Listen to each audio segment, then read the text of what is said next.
This is part 3 of my Outlander Season 7 Episode 16 review video.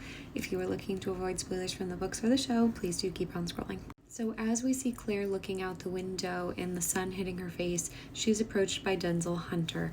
And this is a scene that I really loved the addition of because Denzel and her, we don't get this moment in the books where they have the conversation following the surgery that Denzel just had to perform on someone he loves and how difficult that was. And I really think that because Denzel isn't as intertwined in this version of the story that the show is choosing to follow, this was a great way to kind of incorporate him again and have us be reminded of him as a character and a person.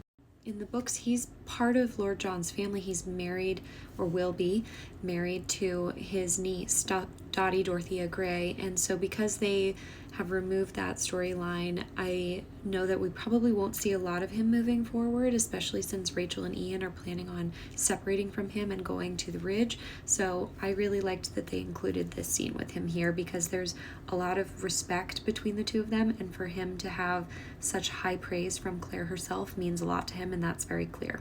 At Lallybroch, we see Bree standing in front of the portrait of Ellen Mackenzie, which again is a nod to Blood of My Blood, which we will be seeing this summer. And the painting is definitely meant to look a lot like the actress who will be playing her, who is Harriet Slater. And the resemblance between her and Brianna is meant to be drawn here because in the books, this scene between her and Brian is much shorter and plays out much differently. In the books, Bree actually meets Brian prior to Roger and her and the kids reuniting with one another. And she is at the family burying ground, and Brian went there to place a flower on Ellen's grave and sees her standing there. And he is described in the books of having this like stunned horror look on his face, and Bree was in disbelief of getting to meet him at all. And Brian calls out to her as Ellen, and then Jemmy approaches, and Brian thinks that Jemmy is his son, Willie. Now, personally, I think this scene feels largely in service of the prequel series, making sure we all understand how much Brian loved Ellen, how connected their family is despite generations removed and timelines moving around. And I think that from a marketing approach, the show really wants it to be obvious that there's a connection between Jamie and Claire and the upcoming story about their parents, especially given the verbiage they used on the Blood of My Blood trailer. So I think it's a lovely scene about grief, but I didn't necessarily think it needed to be this long, and it doesn't really need to be here, so to speak. I think it's also important to note that Diana has posted a few snippets from her prequel story, which will be different from the show. And she's expressed that she basically allowed the showrunner, Matt Roberts, to take the story and write his own version of it. So her prequel book will primarily be about Ellen and Brian Fraser and not really include Claire's parents. So this is where we're going to get a big deviation from book source material and the show. In the next scene, William comes to see Jamie and asks for his help, which is slightly different from the books as well.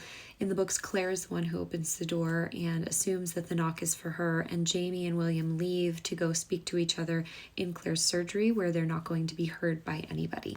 When William tells Jamie that this is a matter of life or death, there's actually a much longer conversation that takes place between them before he gets mad and insinuates that Jamie doesn't want to help him. And that conversation includes Hal and John and why they might not be helping him.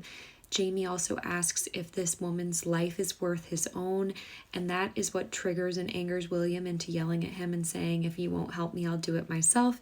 And we get the classic line of Jamie saying, well, you wouldn't have come to me if you could do it yourself. One thing they did add that I really enjoyed was him going to Claire before they leave and telling her that his son has never asked him for anything, and Claire automatically saying go because she understands how important this is to Jamie that William has come to him asking him for help. There is a line that I really wish they kept, which is Jamie telling William that he has a right to claim Jamie's help on any venture that he deems worthy. And in the books, this is a really profound moment for William because Jamie doesn't ever say a word to him about Jane being a whore or the fact that she did murder this man. He just automatically helps him and takes his word without questioning it.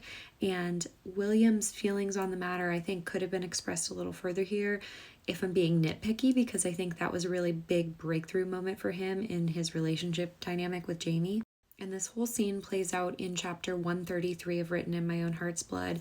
I highly recommend you read it if you want to. It's a great scene, but it is really sad. And in this shot where she's waving at the northern lights, it's pretty poignant later on when you understand the meaning behind it, but if you listen closely, you can actually hear her humming the same song that Claire hummed and sang to Faith in the hospital in Paris. And we find out that the song later is called I Do Like to Be Beside the Seaside. Much of the scene where they enter the house is the same. I think there's only a few changes to, them not giving context about why Jamie wears the mask, or when he thinks about Brianna in the moment when Jamie knocks a hole through the window. It's described that William's heart stopped when he realizes that he's met his sister and that is his sister. So those are just slight things that they took out of the scene. And I obviously won't include any of the images from the scene itself, but I really think that Charles did a beautiful job in this scene, and you can see obviously the pain on Jamie's face as well, watching his son go through something so horrific. But William, this is his first real taste at life being really, really awful, and I think Charles did a wonderful job taking William and making him his own and making all of us really fall in love with him this season. I know he's meant to be kind of this bratty kid, but I can't take my eyes off of him when he's on screen. And I definitely cried when I watched this. I knew it was coming, I knew it would happen, but I cried. It was really, really sad. We see that the next day, William takes Fanny to the Frasers and introduces her to them. And it's almost said without a word that Jamie will take care of her for William. I said before, this storyline takes place in Savannah in the books, and William cannot bury her or claim her. And so in the books, Jamie tells him, go do what you must do and come back, we'll figure it out. And Claire is the one who brings Fanny to Campbell to claim Jane's body and belongings. And while she's there, Lord John is there, and he's actually the one that helps them to get Jane and bring her to a place where they can bury her. He knows a family that will allow them to bury her there. So in the books, they take her to a small private cemetery, and everyone goes. Ian and Rachel, Marsley, Ferguson, the kids,